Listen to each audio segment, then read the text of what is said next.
Maagang nagigising si Althea araw-araw bago pa sumikat ang araw para lang maabutan ang unang biyahe papunta sa kanyang trabaho sa isang malaking kumpanya sa lungsod.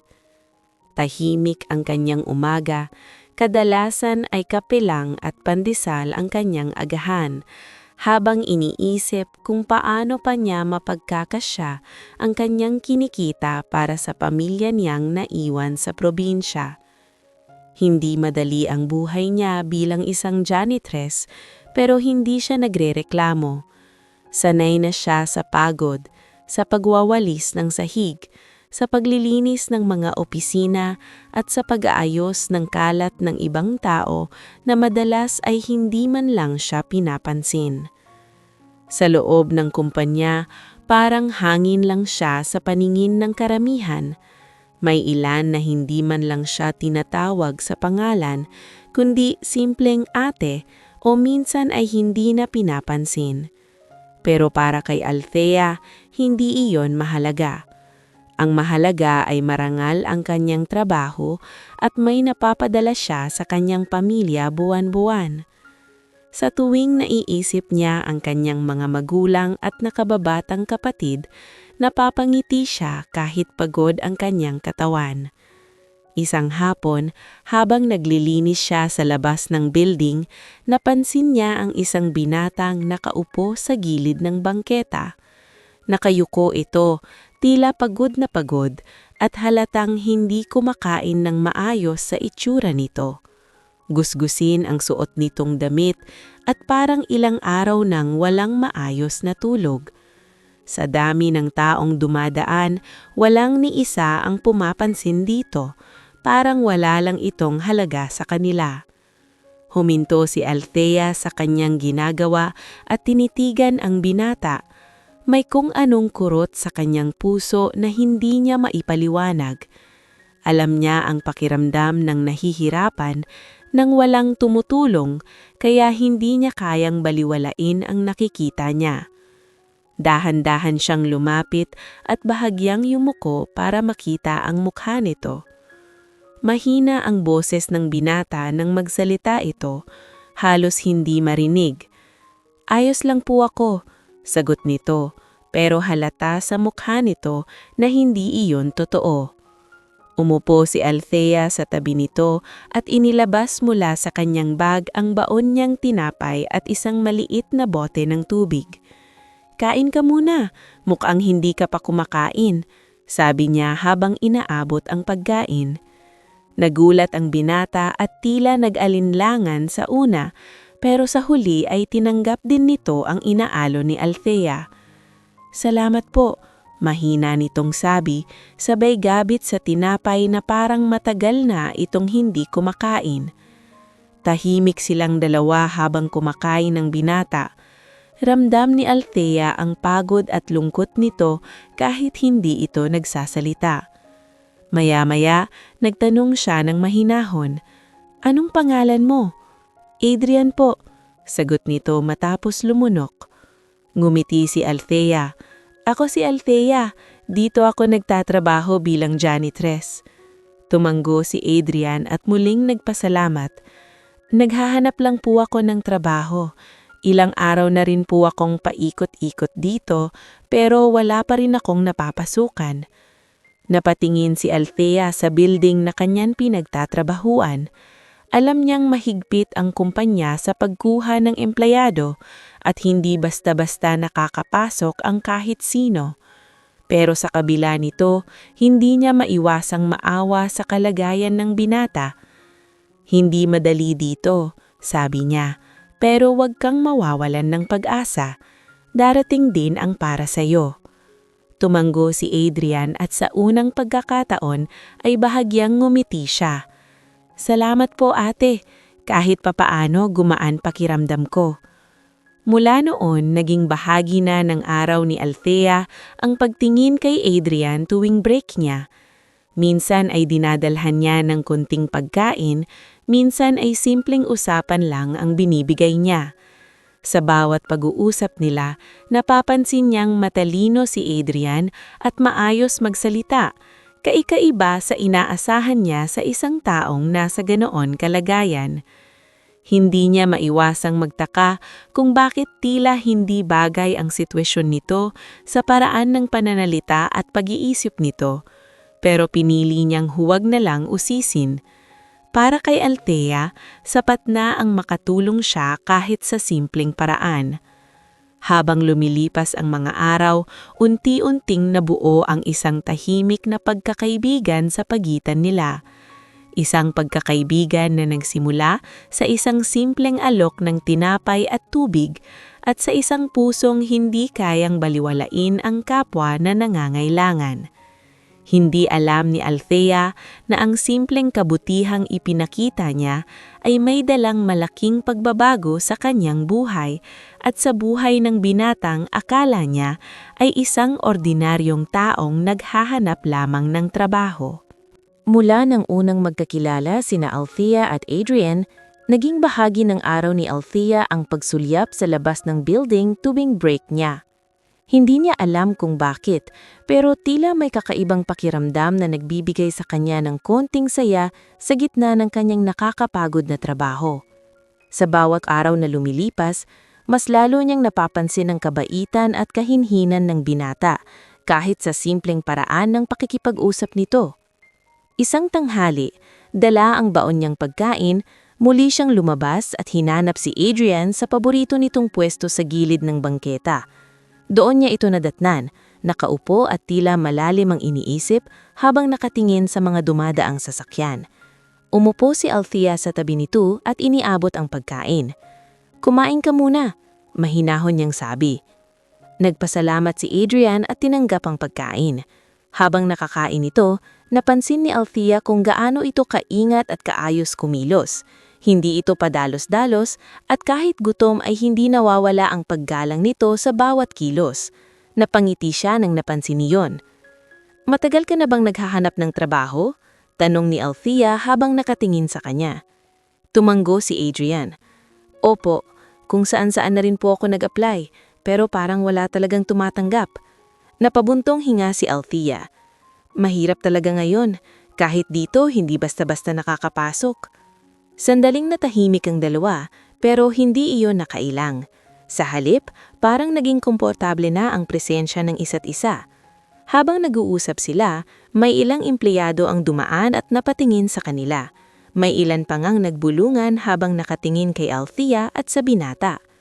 Hindi iyon pinansin ni Althea, pero ramdam niya ang mga tingin ng iba. Sanay na siya sa ganun, pero ayaw niyang madamay si Adrian. Gayunpaman, pinili pa rin niyang manatili sa tabi nito. Kani-kahapunan, habang naglilinis si Althea sa loob ng building, hindi niya maiiwasang isipin ang kalagayan ni Adrian.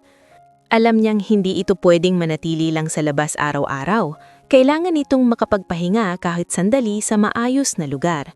Kinabukasan, nang muli niyang makita si Adrian, naglakas loob siyang magsalita. "Gusto mo bang pumasok sandali sa loob? Kahit sa may likod lang para makapagpahinga ka."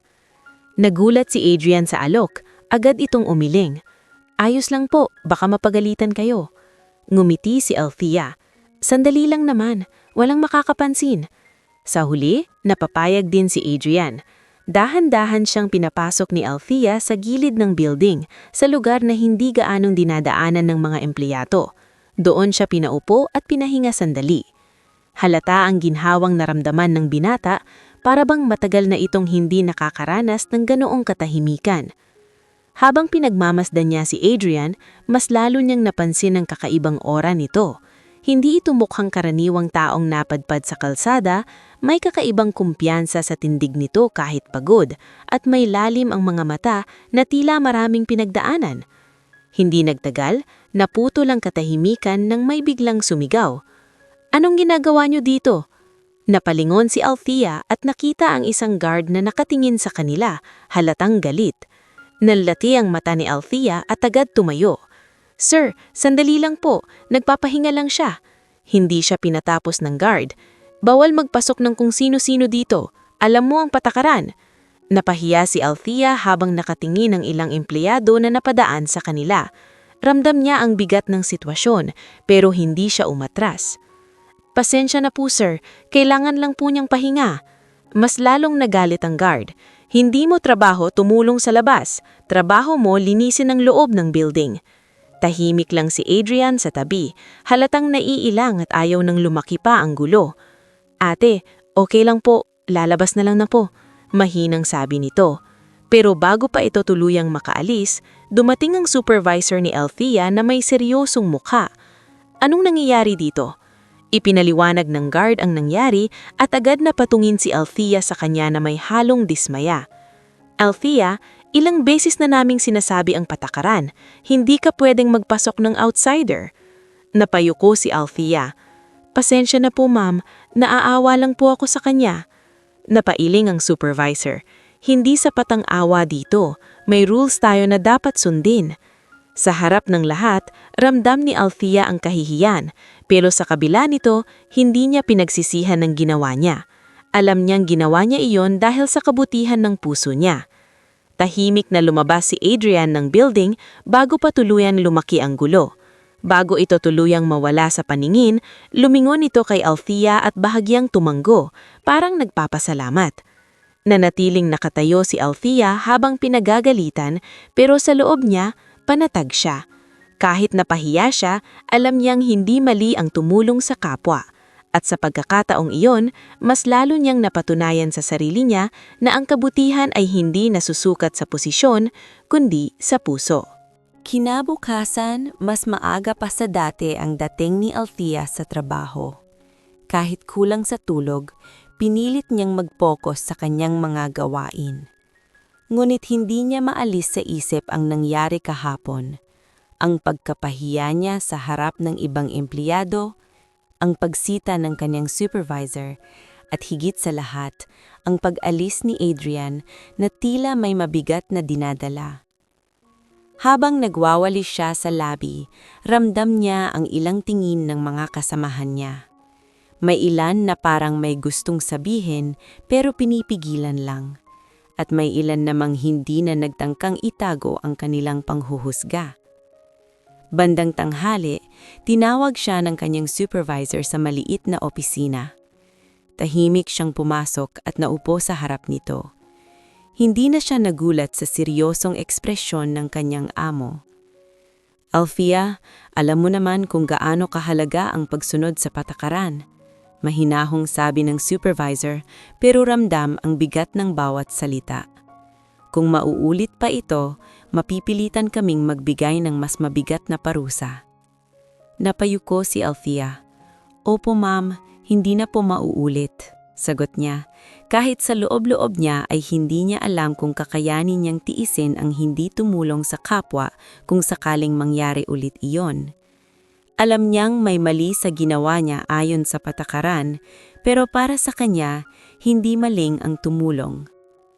Paglabas niya ng opisina, diretso siyang bumalik sa trabaho. Pilit niyang tinatanggal sa isip ang mga nangyari, pero hindi niya maiwasang mapatingin sa labas ng building.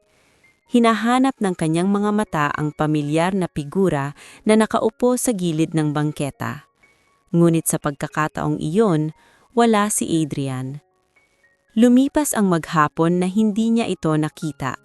Kahit sa mga sumunod na araw, wala pa rin siyang makita. Unti-unting bumigat ang pakiramdam ni Althea. Hindi niya maintindihan kung bakit gano'n na lang ang pag-aalala niya para sa isang taong halos hindi naman niya lubos na kilala. Pero sa tuwing naaalala niya ang mahinang boses ni Adrian at ang pasasalamat nito, may kung anong lungkot na bumabalot sa kanya. Isang hapon, habang naglilinis siya sa likod ng building, napansin niyang may nakatayo sa di kalayuan. Nang lapitan niya ito, doon niya muling nakita si Adrian. Mas maayos ang itsura nito kumpara sa mga nakaraang araw, pero bakas pa rin ang pagod sa mukha nito. Adrian, mahinang tawag ni Althea. Napalingon ang binata at bahagyang ngumiti. Ate, sagot nito. Hindi napigilan ni Althea ang sarili. Akala ko hindi ka nababalik. Hindi kita nakita ng ilang araw. Sandaling natahimik si Adrian bago sumagot. May inayos lang po ako, sabi nito, tila may iniisip. Pasensya na rin po kung nadamay kayo nung nakaraan. Umiling si Althea. Wala yon, wag mo nang isipin. Napansin niya na parang may gustong sabihin si Adrian pero pinipigilan nito. May kung anong seryosong tingin sa mga mata nito na hindi niya maipaliwanag.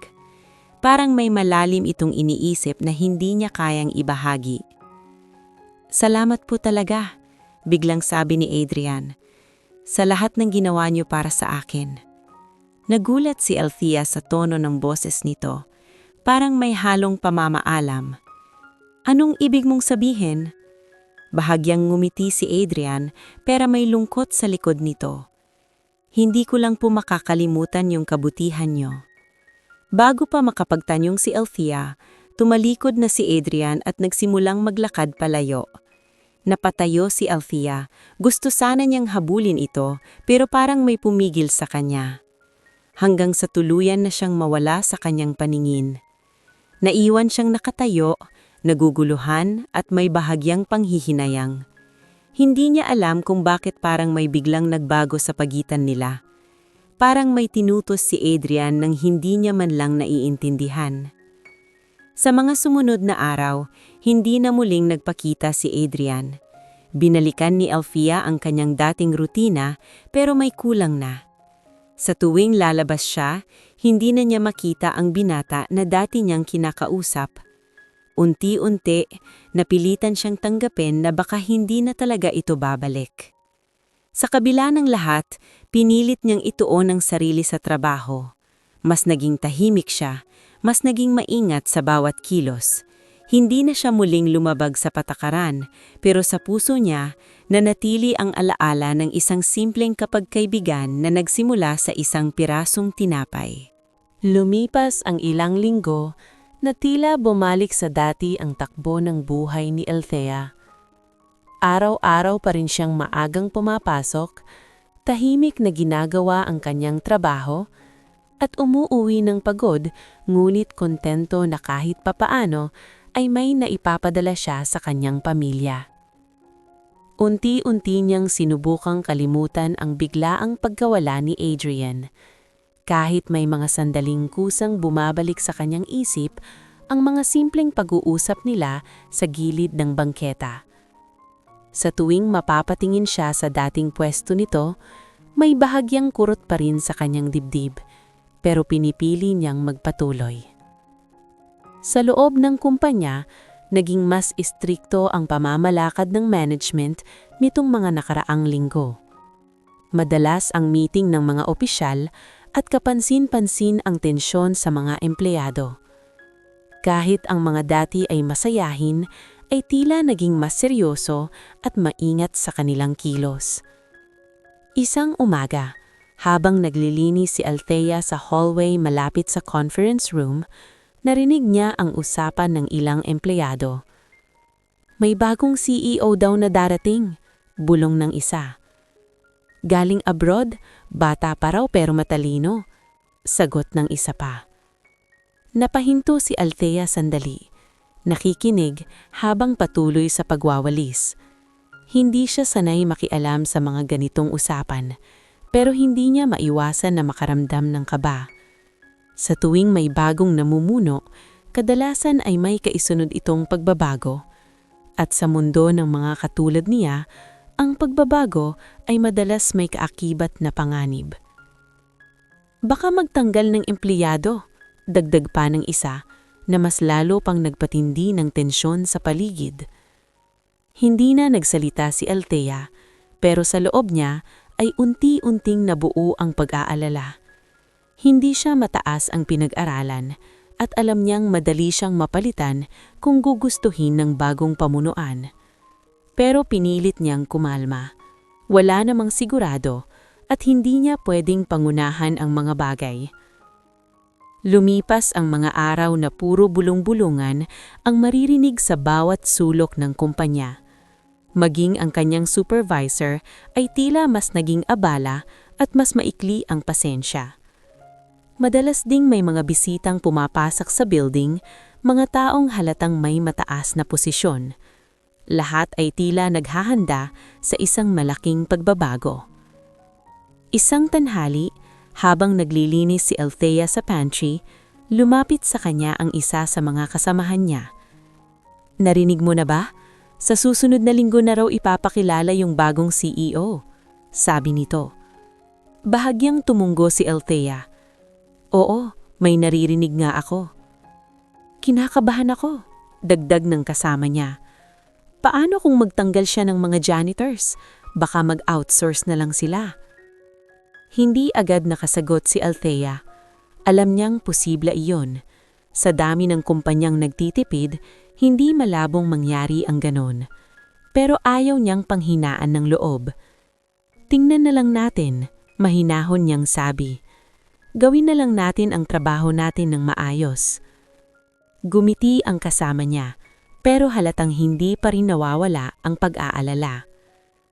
Kinagabihan, habang nasa maliit niyang inuupahang kwarto si Althea, tahimik siyang nakaupo sa gilid ng kama. Hawak niya ang kanyang lumang cellphone habang iniisip ang mga naririnig niya sa trabaho. Napatingin siya sa kisame at napabuntong hininga. Hindi siya sanay mag-alala para sa sarili niya, pero sa pagkakataong iyon, hindi niya maiwasan na mag-alala. Pumasok sa isip niya si Adrian. Hindi niya alam kung nasaan na ito, kung okay lang ba ito o kung nakahanap na ba ito ng trabaho. Sa kabila ng lahat, umaasa siya na maayos na ang kalagayan nito. Kung narito sana si Adrian, marahil ay may makakausap siya kahit sandali lang. Muling napabuntong hininga si Althea at inihiga ang sarili.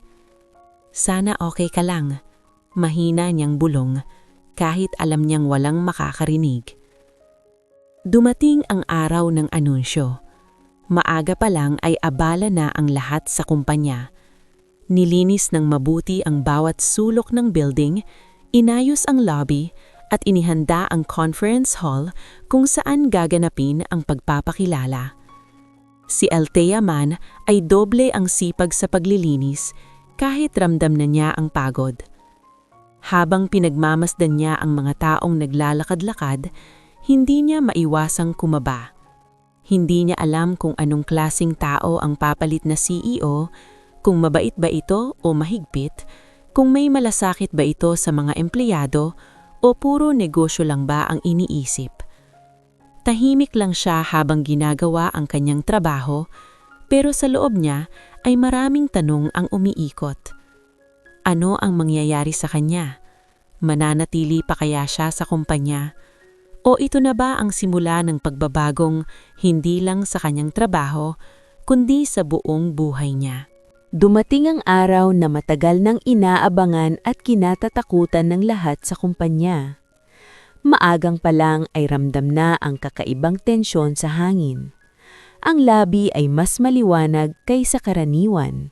Ang sahig ay kumikintab sa sobrang linis at ang bawat empleyado ay tila doble ang ingat sa kanilang kilos.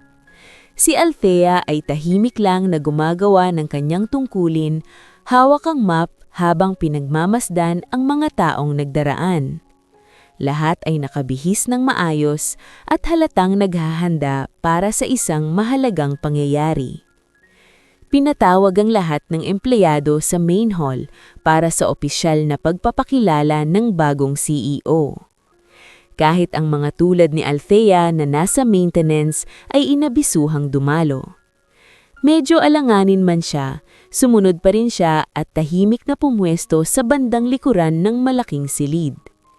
Hindi siya sanay sa ganitong pagtitipon, pero gusto rin niyang makita kung sino ang magiging pinuno ng kumpanyang pinagtatrabahuan niya. Habang unti-unting napupuno ang hall, maririnig ang mahihinang usapan ng mga empleyado.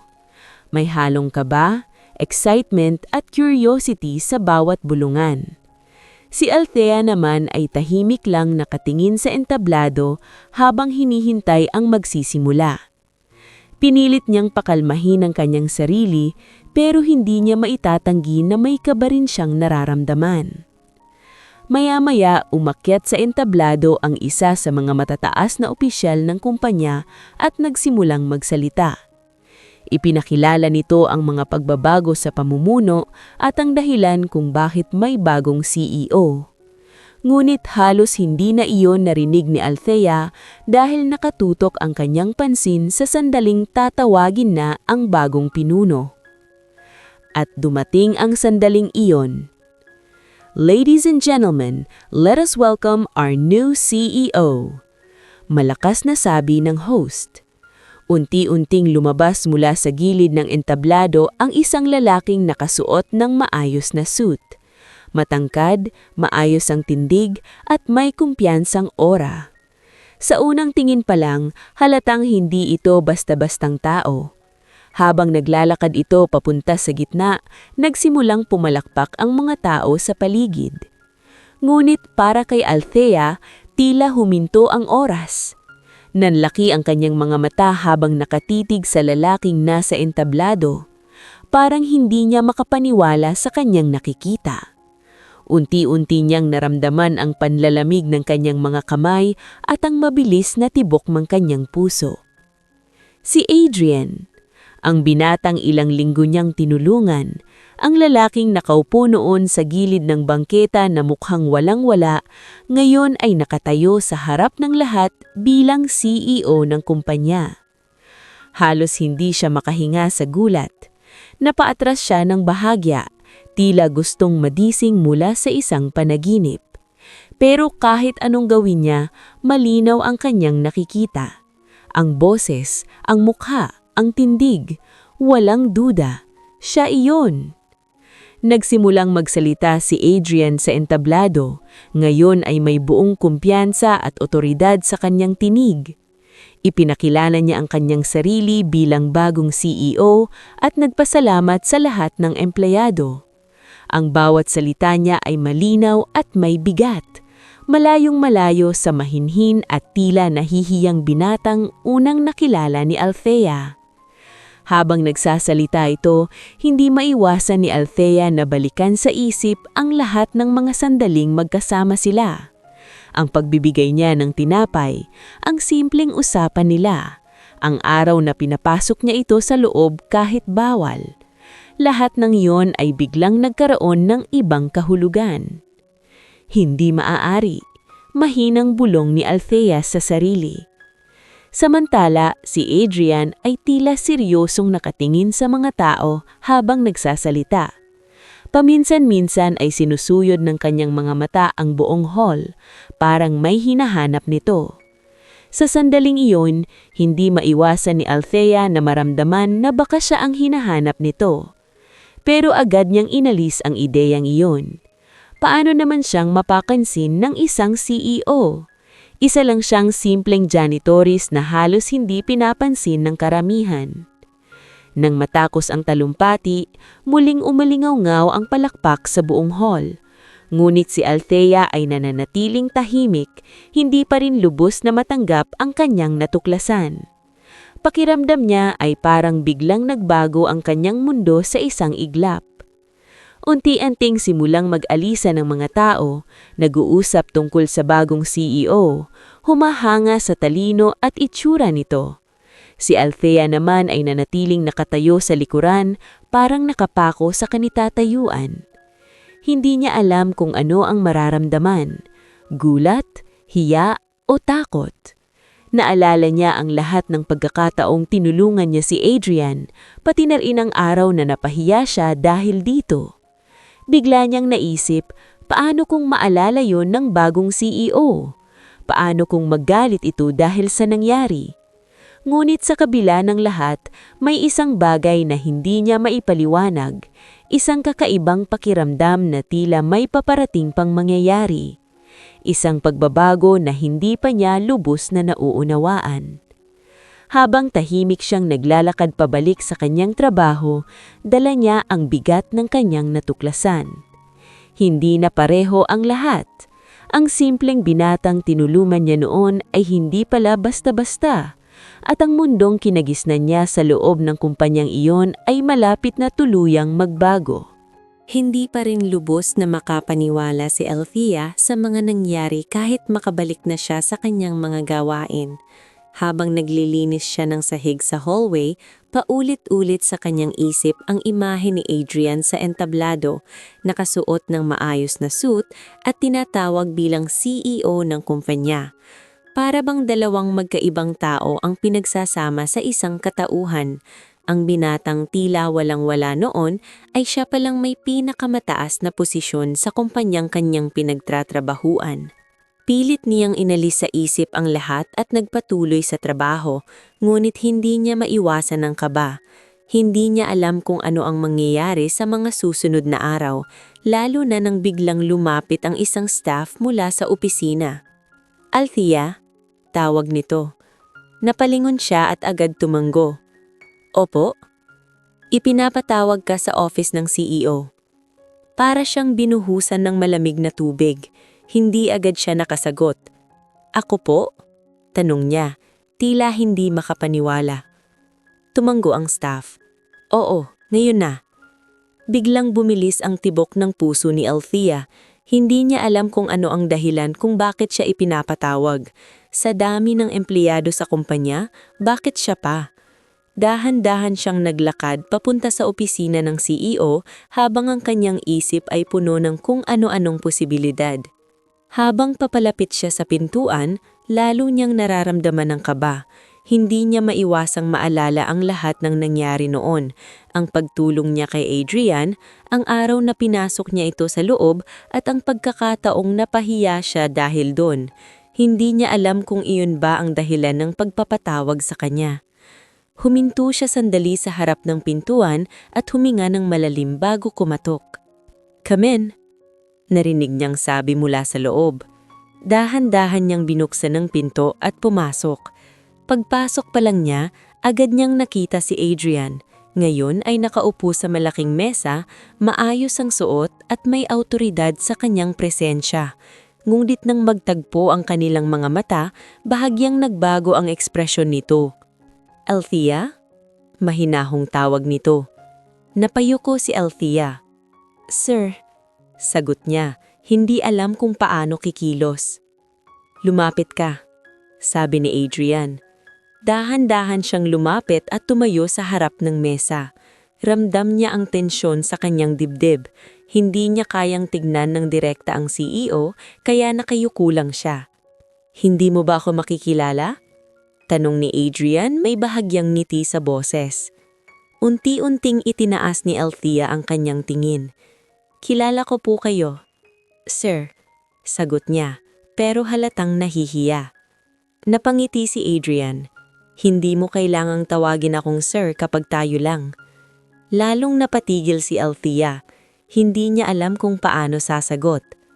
Sandaling natahimik ang dalawa bago muling nagsalita si Adrian. "Gusto kitang pasalamatan." Nagulat si Althea at napatingin sa kanya. "Po? Sa lahat ng ginawa mo para sa akin. Noong panahong wala akong pakilala, wala akong ipinapakita kung sino ako, ikaw lang ang tumulong sa akin ng walang pag-aalinlangan." Hindi makapagsalita si Althea. Hindi niya inaasahang marinig iyon. "Alam mo ba kung bakit ako nagpanggap?" tanong ni Adrian habang nakatingin sa kanya. Imiling si Althea. "Gusto kong makita kung paano tratuhin ng mga tao ang isang taong walang-wala. Gusto kong malaman kung sino ang may tunay na malasakit at kung sino ang puro pakita ng tao." Napayuko si Althea, tahimik na nakikinig. "Marami akong nakita. Mga taong walang pakialam, mga taong matapobin. Pero ikaw, iba ka. Hindi mo ako kilala, wala kang inaasahan, pero tinulungan mo ko." Naramdaman ni Althea ang pag-init ng kanyang mga mata. Hindi niya alam kung ano ang sasabihin. "Hindi ko makakalimutan yun," dagdag na Adrian, "at hindi ko hahayaan na hindi iyon mapansin." Unti-unting tumulo ang luha ni Althea, hindi dahil sa lungkot kundi sa halo-halong emosyon. Hindi niya akalain na ang simpleng ginawa niya ay magkakaroon ng ganitong epekto. "Pasensya ka na rin," biglang sabi ni Adrian. "Sa nangyaring napahiya ka noon. Alam ko kung gaano kahirap ang pinagdaraanan mo." Umiling si Althea. "Ayos lang po. Ginusto ko naman po yun." Ngumiti si Adrian. Tila mas lalo pang humanga sa sagot nito. "Ganyan ka talaga," sabi niya. Muling natahimik ang silid, pero sa pagkakataong iyon ay hindi na ito mabigat. Sa halip, may kakaibang gaan sa pagitan nila.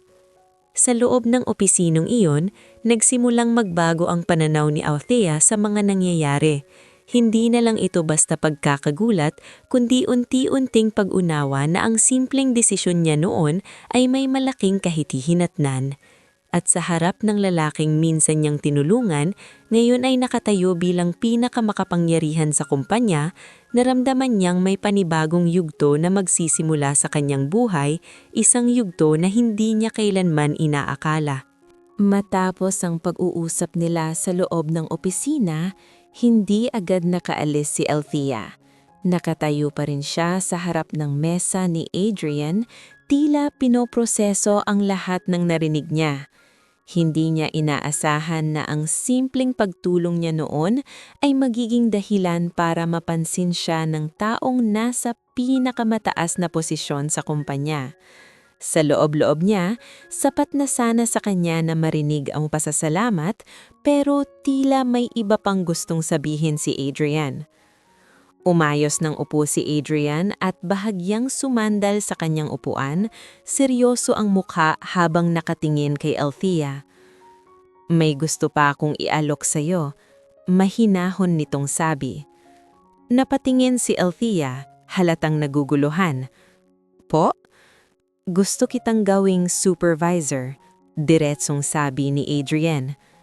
Parang tumigil ang mundo ni Althea sa narinig niya. Hindi agad siya nakapagsalita. Supervisor? Siya? Hindi niya alam kung tama ba ang narinig niya. "Sir, ako po?" Halos pabulong niyang tanong. Tumango si Adrian. "Oo, ikaw. Nakita ko kung paano ka magtrabaho. Nakita ko rin kung paano ka makitungo sa kapwa. Hindi lang sipag ang mahalaga sa kumpanya, kundi malasakit. At yun ang meron ka." Napaatras ng kaunti si Althea, halatang hindi niya kayang tanggapin ang sinasabi. "Pero sir, janitress lang po ako. Wala po akong sapat na pinag-aralan para sa ganoong posisyon." Hindi agad sumagot si Adrian. Sa halip, tumayo ito at dahan-dahang lumapit kay Althea. Hindi lahat ng natututunan nanggagaling sa libro. May mga bagay na natututunan sa pagkakaranas, at yon ang meron ka. Napayuko si Althea, ramdam ang bigat ng sitwasyon. Hindi niya alam kung matutuwa ba siya o matatakot. "Hindi ko po alam kung kakayanin ko," mahinang niyang sabi. Ngumiti si Adrian, hindi pilit, kundi puno ng tiwala. "Kakayanin mo, at hindi kita pababayaan. Tuturuan ka namin. Dahan-dahan, matututunan mo rin ang lahat ng kailangan." Tahimik si Althea habang nakikinig. Sa loob niya, naglalaban na ang takot at pag-asa. Buong buhay niya nasanay siyang maging simple, tahimik at sumusunod lang. Hindi niya kailanman naisip na darating ang araw na bibigyan siya ng ganitong pagkakataon. "Hindi mo kailangang magdesisyon agad," dagdag ni Adrian. "Pag-isipan mo, pero tandaan mo, bihira ang ganitong oportunidad." Hindi agad nakasagot si Althea, tanging tanggol lang ang naisagot niya bago siya pinayagang umalis. Paglabas niya ng opisina, pakiramdam niya ay parang lumulutang siya. Hindi niya alam kung paano niya haharapin ang mga susunod na araw. Habang naglalakad siya pabalik sa kanyang trabaho, ramdam niya ang tingin ng ilang empleyado. Marahil ay may nakapansin na tinawag siya ng CEO. May mga bulong na rin siyang naririnig, pero hindi niya iyon pinansin. Sa isip niya, iisa lang ang umiikot, ang alok ni Adrian. Kinagabihan, habang nakaupo siya sa kanyang maliit na kwarto, hawak ang kanyang lumang cellphone, tahimik siyang nag-iisip. Naalala niya ang kanyang pamilya sa probinsya, ang hirap ng buhay nila, ang sakripisyo ng kanyang mga magulang, at ang pangarap niyang matulungan ang kanyang kapatid na makapag-aral. kung tatanggapin niya ang alok, malaki ang mababago sa kanyang buhay. Mas lalaki ang kita niya, mas marami siyang matutulungan. Pero kasabay nito ang takot na baka hindi niya kayanin, na baka mapahiya siya o mabigo. Napapikit si Althea at huminga ng malalim. Hindi niya namalayan na tumulo na pala ang kanyang luha. Hindi dahil sa lungkot, kundi dahil sa bigat ng desisyon na kailangan niyang gawin. Kinabukasan, pumasok siya sa trabaho na may halong kaba at determinasyon. Hindi pa siya sigurado sa kanyang sagot, pero alam niyang hindi niya pwedeng taksan ang pagkakataong binigay sa kanya. Samantala, sa kabilang panig ng kumpanya, tahimik na pinagmamasdan ni Adrian ang mga empleyado mula sa kanyang opisina. Alam niyang marami pang kailangang baguhin sa sistema. Marami siyang nakitang hindi tama noong nagpakilala siya bilang isang ordinaryong tao. At ngayon, isa-isa niya iyong aayusin. Ngulit sa lahat ng nakita niya, isang bagay lang ang malinaw sa kanya. Ang pagkakaroon ng mga taong tulad ni Althea ang magiging susi sa pagbabagong gusto niyang mangyari. Mga taong hindi lang nagtatrabaho sa sahod, kundi may pusong handang tumulong sa kapwa. At sa desisyong gagawin ni Althea, nakasalalay ang isang mahalagang bahagi ng plano niyang iyon. Kinabukasan, mas maaga pa sa karaniwan ang dating ni Althea sa kumpanya. Hindi siya nakatulog ng maayos dahil sa daming iniisip. Paulit-ulit sa kanyang isipan ang alok ni Adrian, pati na rin ng mga salitang binitiwan nito na tila may tiwala sa kakayahan niya. Habang naglalakad siya papasok ng building, ramdam niya ang kakaibang bigat sa kanyang dibdib. Pero kasabay nito ay may konting pag-asa na matagal na niyang hindi nararamdaman. Tahimik siyang nagsimula sa kanyang gawain, pero hindi siya mapakali. Ilang beses siyang napapahinto at napapaisip. Sa huli, napagdesisyonan niyang harapin ang sitwasyon. Hindi niya pwedeng patagalin pa ang pagdedesisyon. Nang matapos ang kanyang unang gawain, dahan-dahan siyang nagtungo sa opisina ng CEO. Pagharap niya sa pintuan, huminga siya ng malalim bago kumatok. Nang marinig niya ang boses ni Adrian na nagpapapasok sa kanya, saka niya ito binuksan. Nakaupo si Adrian sa kanyang mesa, nakatutok sa ilang dokumento, ngunit agad ito tumingin sa kanya at ngumiti ng bahagya. "May desisyon ka na?" tanong nito. Napayuko si Althea sandali, saka muling tumingin. "Opo, tatanggapin ko po," sagot niya. May halong kaba pero malinaw ang boses. Bahagyang lumiwanag ang mukha ni Adrian. "Alam kong kaya mo," sagot nito. "Simula ngayon, magsisimula ka na sa training, hindi ka namin pababayaan." Hindi agad makapaniwala si Althea. Pakiramdam niya ay parang nananagino pa rin siya. Pero sa pagkakataong iyon, pinili niyang magtiwala. Tumanggo siya at nagpasalamat bago lumabas ng opisina. Mabilis kumalat ang balita sa buong kumpanya. Hindi nagtagal, halos lahat ng empleyado ay may alam na sa biglaang pag-angat ni Althea. Sa unang araw ng kanyang training, ramdam niya ang mga tingin ng mga tao sa paligid. May ilan na nagulat, may ilan na nagtataka, at may ilan din na halatang hindi natutuwa. Habang naglalakad siya papunta sa training room, may narinig siyang bulong mula sa 2 empleyado sa gilid. "Siya yun, di ba? Yung janitress na naging supervisor agad?" sabi ng isa. "Ang bilis naman ng swerte niyan," sagot ng isa pa, may halong pagdududa.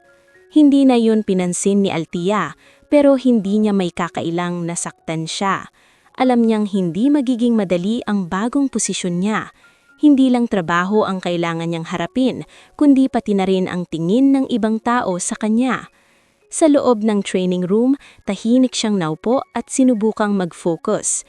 Isa-isa niyang pinakinggan ang mga itinuturo sa kanya. Mga bagay na dati ay hindi niya iniintindi, ngayon ay kailangan niya ng matutunan. Medyo nahirapan siya sa umpisa, lalo na sa mga terminong bago sa kanya, pero pinilit niyang intindihin ang lahat.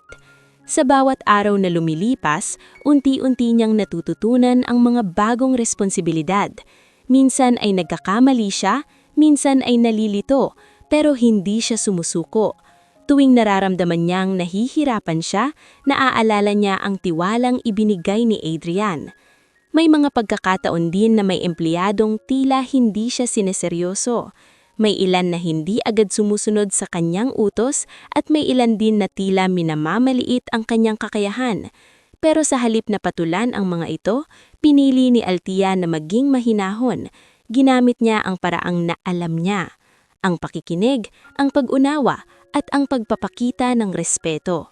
Isang araw, habang pinapansin siya ni Adrian mula sa malayo, napansin niya kung paano makitungo si Althea sa kanyang team. Hindi ito sumisigaw, hindi ito nagmamataas, kundi tahimik na ginagabayan ang iba. Doon niya mas lalong napatunayan na tama ang kanyang naging desisyon. Sa kabila ng mga pagsubok, hindi na bumalik si Althea sa dati niyang sarili na puro takot at pag-aalinlangan. Unti-unti niyang natutunang maniwala sa sarili niya. Hindi dahil sa posisyon, kundi dahil sa kakayahan na matagal na niyang hindi napapansin. Sa bawat araw na dumadaan, mas lalo niyang uunawain na ang pagbabago ay hindi madaling tanggapin. Pero kung may lakas ng loob at paninindigan, posible itong harapin. At sa bagong mundong kanyang tinatahak, unti-unti niyang binubuo ang isang bagong bersyon ng kanyang sarili. Isang Althea na hindi na lang basta janitress, kundi isang leader na may pusong tunay na nagmamalasakit. Sa paglipas ng mga linggo, unti-unting nagiging pamilyar kay Althea ang kanyang bagong papel sa kumpanya. Hindi na siya ang dating tahimik lang na janitress na naglilinis sa gilid, kundi isa ng supervisor na may responsibilidad sa isang buong grupo. Hindi pa rin nawawala ang kaba sa kanya sa tuwing haharap siya sa mga tao, pero natutunan na niyang kontrolin iyon. Sa halip na matakot, pinipili niyang maging kalmado at malinaw sa kanyang mga sinasabi. Samantala, nagsimula na ring ipatupad ni Adrian ang mga pagbabagong matagal na niyang pinagplano. Isa-isa niyang sinuri ang sistema ng kumpanya, mula sa pamamalakad hanggang sa pakikitungo ng mga empleyado sa isa't isa. Hindi nagtagal, napansin ng lahat ang kakaibang estilo ng pamumuno. Hindi siya basta-bastang nagdedesisyon ng walang basihan at hindi rin siya natatakot na magpatawa ng parusa sa mga lumalabag sa patakaran. Isang umaga, nagkaroon ng meeting ang lahat ng supervisors at managers. Kasama na si Althea sa mga dumalo. Tahimik siyang nakaupo sa gilid ng mesa, nakikinig sa bawat sinasabi ni Adrian. Ipinakilala nito ang bagong pulisiya ng kumpanya, ang patas na pagtrato sa lahat ng empleyado, anuman ang kanilang posisyon. Hindi mahalaga kung ano ang trabaho mo. Ang mahalaga ay kung paano ka makitungo sa kapwa mo. Dito sa kumpanyang ito, walang dapat maliitin. Tahimik ang lahat habang nakikinig. May ilan na tila hindi komportable sa mga sinasabi, lalo na ang mga matagal nang nasanay sa lumang sistema. Ngunit hindi umatras si Adrian. Sa mga sumunod na araw, nagsimula na ang mga pagbabago. May ilang empleyado na nasita dahil sa hindi magandang pakikitungo sa iba. May ilan ding ilinipat ng posisyon at may ilan pangang tuluyang tinanggal sa trabaho dahil sa paulit-ulit na paglabag sa patakaran. Isa sa mga pangyayaring tumatak kay Althea ay nang minsang may reklamo laban sa isang senior staff na madalas sumigaw at mang-insulto ng mga janitress. Dati, walang pumapansin sa ganitong asal, pero sa ilalim ng bagong pamamalakad, agad itong inaksyonan. Pinatawag ang staff na iyon at hinarap sa reklamo. Sa huli, napilitan itong humingi ng tawad at sumailalim sa disciplinary action. Habang pinapanood ni Althea ang mga pagbabagong ito, hindi niya maiwasang makaramdam ng paghanga. Noon, sanay siya na ang mga katulad niya ay walang boses. Pero ngayon, parang unti-unting nabibigyang ng halaga ang bawat isa. Sa kanyang sariling team, sinubukan niyang ipatupad ang parehong prinsipyo. Hindi siya naging mahigpit sa paraang nananakot, kundi sa paraang nagpapaliwanag. Kapag may nagkakamali, kinakausap niya ito ng mahinahon at tinutulungan na maitama ang kagkukulang. Isang araw, may isang bagong janitors na nagkamali sa paglilinis ng isang opisina. Halata ang takot nito habang nakatayo sa harap ni Althea, naghihintay ng pagsigaw o parusa. Ngunit sa halip na pagalitan, ngumiti si Althea at mahinahong ipinaliwanag kung paano ito gagawin ng tama. Okay lang magkamali. Ang mahalaga, natututo tayo. Nagulat ang bagong empleyado at makikita sa mukha nito ang pasasalamat. Sa simpleng paraan na iyon, nararamdaman ni Althea na unti-unti niyang nagagawa ang gusto niyang mangyari, ang maging leader na may malasakit. Habang tumatagal, napapansin din ng iba ang pagbabago kay Althea. Ang ilan na dati ay may pagdududa sa kanya ay unti-unting nagiging mauyos ang pakikitungo. Nakikita nila ang kanyang pagsusumikap, ang kanyang kababaang loob at ang kanyang dedikasyon sa trabaho. Hindi naging madali ang lahat. May mga araw pa rin na napapagod siya. May mga pagkakataon na nagdududa siya sa sarili niya. Pero sa bawat pagsubok, pinipili niyang magpatuloy. Minsan, habang naglalakad siya sa hallway, napatingin siya sa sahig na dati niyang nililinis araw-araw. Napangiti siyang bahagya. Naaalala niya ang kanyang pinanggalingan. Hindi niya nakakalimutan kung saan siya nagsimula. At iyon ang nagbibigay sa kanya ng lakas para magpatuloy. Sa kabilang banda, patuloy na pinagmamasdan ni Adrian ang takbo ng kumpanya. Nakikita niya ang unti-unting pagbabago, hindi lang sa sistema, kundi sa mga tao. At sa bawat araw na lumilipas, lalo niyang nakukonfirma na tama ang kanyang naging desisyon. Sa gitna ng lahat ng pagbabago, isang bagay ang kliyaro. Ang kultura ng kumpanya ay unti-unting nagiging mas mauyos, mas makatao, at mas patas. At sa pagbabagong iyon, may malaking bahagi si Althea, isang simpleng janitors na piniling manatiling mabuti kahit walang nakikita noon. Lumipas ang ilang buwan at tuluyan ng naging bahagi ng araw-araw na buhay ni Althea ang kanyang bagong tungkulin bilang supervisor. Hindi na siya kinakabahan sa bawat utos na kailangan niyang ibigay at hindi na rin siya nahihiya kapag kinakausap ang ibang empleyado. Sa halip, mas naging mahinahon at matatag ang kanyang paraan ng pamumuno. Sa kabila nito, nanatili pa rin siyang simple, walang bahid ng pagmamataas kahit na malaki na ang ipinagbago ng kanyang posisyon. Isang hapon, matapos ang isang mahabang araw ng trabaho, nakatanggap siya ng mensahe mula sa secretary ng CEO. Ipinapapatawag daw siya ni Adrian sa kanyang opisina. Hindi na bago sa kanya ang ganitong tawag, pero sa pagkakataong iyon ay may kakaibang pakiramdam siyang naramdaman. Hindi kaba, kundi tila pananabik na may halong pag-aalala. Pagdating niya sa opisina, kumatok siya at pumasok ng marahan. Nakaupo si Adrian sa kanyang mesa, nakatingin sa bintana habang tila may malalim na iniisip. Nang marinig ang pagbukas ng pinto, lumingon ito at ngumiti ng bahagya.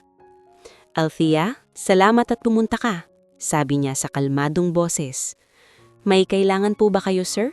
Sagot ni Althea, nakatayo pa rin sa harap ng mesa. Tumayo si Adrian at dahan-dahang lumapit sa kanya. "Gusto ko lang makipag-usap," sabi nito. "Hindi bilang CEO, kundi bilang taong minsan mong tinulungan." Bahagyang nagulat si Althea, pero tumanggo siya at nakinig. "Naalala mo pa ba yung unang araw na nagkita tayo?" Tanong ni Adrian. Napangiti si Althea ng bahagya.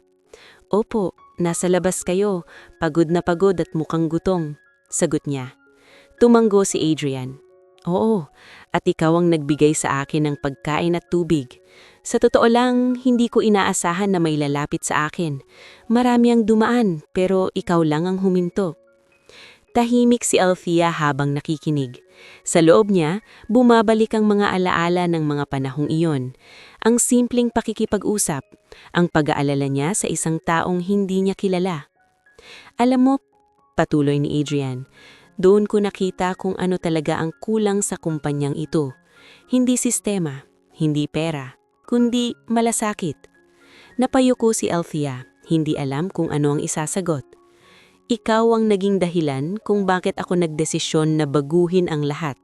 Kung hindi dahil sa'yo, baka hanggang ngayon pareho pa rin ang pamamalakad dito. Bahagyang napailing si Althea. Masyado niyo naman po akong pinapahalagahan, maliit lang naman po ang ginawa ko. Hindi maliit ang tumulong sa kapwa nang walang hinihintay na kapalit. Seryosong sagot ni Adrian. Sa mundo ngayon, bihirang tulad mo. Natahimik ang dalawa sandali, o ngunit sa katahimikang iyon ay may kakaibang gaan. Para bang hindi na CEO at empleyado ang magkausap, kundi dalawang taong may parehong pag-uunawa sa halaga ng kabutihan. Kamusta ka na sa trabaho mo? Tanong ni Adrian. Okay naman po, hindi pa rin po madali pero natututo na po ako. Ngumiti si Adrian. Nakikita ko naman. Marami rin akong naririnig na magagandang feedback tungkol sa'yo. Nagulat si Althea. Talaga po? Tumanggo si Adrian. Oo, sinasabi nilang maayos kang mamuno, marunong kang makinig at hindi ka nagmamataas. Yan ang klase ng leader na gusto ko sa kumpanyang ito. Hindi napigilan ni Althea na mapangiti. Sa kauna-unahang pagkakataon, naramdaman niya ang tunay na kumpiyansa sa sarili niya. Salamat po. Mahinang sabi niya. Hindi ako ang dapat mong pasalamatan, sarili mo, dahil pinatunayan mo na kaya mong gawin ang isang bagay na hindi mo inaakalang kakayanin mo. Muling natahimik ang dalawa, umunit sa pagkakataong iyon ay mas magaan ng pakiramdam. Wala nang kaba, wala nang pag-aalinlangan. Bago umalis si Althea, muling nagsalita si Adrian. Althea, tawag niya. Napalingon siya. Salamat, maikli ngulit puno ng kahulugan ng sabi nito. Tumanggo si Althea at sa kanyang mga mata ay makikita ang pasasalamat din, hindi lang sa pagkakataong ibinigay sa kanya, kundi sa lahat ng pagbabagong nangyari sa kanyang buhay. Habang naglalakad siyang palabas ng opisina, napatingin siya sa paligid. Ang kumpanyang minsan niyang tinitignang bilang simpleng lugar ng trabaho, ngayon ay naging bahagi na ng kanyang paglago bilang tao. At sa bawat hakbang niya, alam niyang hindi na siya ang dating Althea. Isa na siyang patutuo na ang simpleng kabutihan, kapag sinamahan ng lakas ng loob, ay kayang buksan ng pinto sa mga bagay na hindi mo kailanmang inaakala. Lumipas ang mga taon at tuluyan ng nagbunga ang mga pagbabagong sinimulan ni Adrian sa kumpanya. Hindi na ito katulad ng dati na puno ng pakot at kompetisyon na walang malasakit. Sa halip, naging mas maayos ang samahan ng mga empleyado, mas bukas ang komunikasyon at mas malinaw ang pagpapahalaga sa bawat isa, anuman ang kanilang posisyon. Marami ang nagsasabi na ang kumpanya ay hindi lang lumago sa kita, kundi pati sa kultura at reputasyon. Sa gitna ng pagbabagong iyon, isa sa mga pinakakapansin-pansin ang naging paglalakbay ni Althea. Mula sa pagiging isang simpleng janitress na halos hindi napapansin, ngayon ay isa na siya sa mga pinakarespetadong leader sa kumpanya. Hindi naging madali ang kanyang dinaanan. Marami siyang pinagdaanan na pagsubok, pagdududa at pagod. Pero sa bawat hamon, pinili niyang manatiling totoo sa sarili niya at sa kanyang mga pinaghahalagahan. Hindi nagbago ang kanyang ugali kahit tumaas ang kanyang posisyon. Nanatili siyang mapagkumbaba, marunong makinig at handang tumulong. Sa tuwing may bagong empleyado na kinakabahan, siya ang unang lumalapit para magbigay ng gabay. Sa tuwing may problema sa team, siya ang nagiging tulay para maayos ito ng mahinahon. At sa tuwing may nangangailangan ng tulong, hindi siya nagdadalawang isip na mag-abot ng kamay, tulad ng ginawa niya noon. Sa kanyang personal na buhay, malaki rin ang naging pagbabago. Sa mas maayos na kita, unti-unti niyang natulungan ng kanyang pamilya sa probinsya. Nakapagpatayo siya ng maliit, gulit maayos na bahay para sa kanyang mga magulang. Napag-aral niya ang kanyang kapatid, na kalaunan ay nakapagtapos at nakahanap ng magandang trabaho. Sa bawat tagumpay na iyon, hindi niya nakakalimutan kung saan siya nagsimula. Isang araw, habang nakatayo siya sa may bintana ng opisina, napatingin siya sa labas ng building. Nakita niya ang mga taong dumadaan, ang parehong lugar kung saan minsan niyang nakita si Adrian na nakaupo, pagod at tila walang direksyon. Napangiti siya ng bahagya. Naaalala ang simpleng araw na iyon na hindi niya inaakalang magbabago ng kanyang buhay. Sa kabilang panig, si Adrian ay patuloy na pinamumunuan ng kumpanya ng may malinaw na layunin. Hindi lang siya naging matagumpay bilang CEO sa aspeto ng negosyo, kundi naging inspirasyon din siya sa kanyang mga empleyado. Kilala siya bilang leader na may malasakit, hindi lang sa kita, kundi sa kapakanan ng bawat taong nagtatrabaho sa ilalim niya. Minsan, nagkaroon ng simpleng pagtitipon ng kumpanya para ipagdiwang ang kanilang mga nakamit. Sa gitna ng kasiyahan, tinawag si Althea sa harap ng lahat. Medyo nagulat siya, pero sumunod pa rin siya. Tumayo si Adrian sa harap at ngumiti. May isang tao akong gustong bigyan ng pagkilala, isang taong nagpakita sa akin kung ano ang tunay na halaga ng kabutihan. Tahimik ang lahat habang nakatingin kay Althea. Kung hindi dahil sa kanya, baka hindi natin nararanasan ang mga pagbabangong ito ngayon, dagdag ni Adrian. Hindi mapigilan ni Althea na maluha habang nakatayo sa harap ng lahat. Hindi niya inaakala na ang simpleng pagtulong niya noon ay hahantong sa ganitong punto. Siya ay patunayan na hindi mo kailangang maging mayaman o makapangyarihan para makagawa ng pagbabago. Kailangan mo lang ng pusong handang tumulong. Muling pumalakpak ang lahat at sa pagkakataong iyon, hindi na siya ang janitress na hindi pinapansin. Isa na siyang inspirasyon sa marami. Pagkatapos ng programa, lumapit si Adrian kay Althea. "Malayong narating mo," sabi nito. Ngumiti si Althea, "Dahil sa tiwala niyo po." Umiling si Adrian, "Dahil sa kabutihan mo." Tahimik silang nag-usap sandali, parehong nilang naaalala ang kanilang pinagmulan. Isang simpleng tagpo sa labas ng building, isang pirasong tinapay at isang desisyong tumulong ng walang hinihintay na kapalit. Habang papalubog ang araw, napatingin si Althea sa paligid. Sa lahat ng nangyari, iisa lang ang malinaw sa kanya. Ang kabutihan, gaano man kaliit, ay may kakayahang magbago ng buhay. Hindi lang ng iba, kundi pati ng sarili mo pa. At sa bawat araw na patuloy siyang naglilingkod, dala niya ang aral na iyon. Isang paalala na sa mundo na puno ng pagsubok, ang isang simpleng gawa ng kabutihan ay maaaring maging simula ng isang napakalaking pagbabago.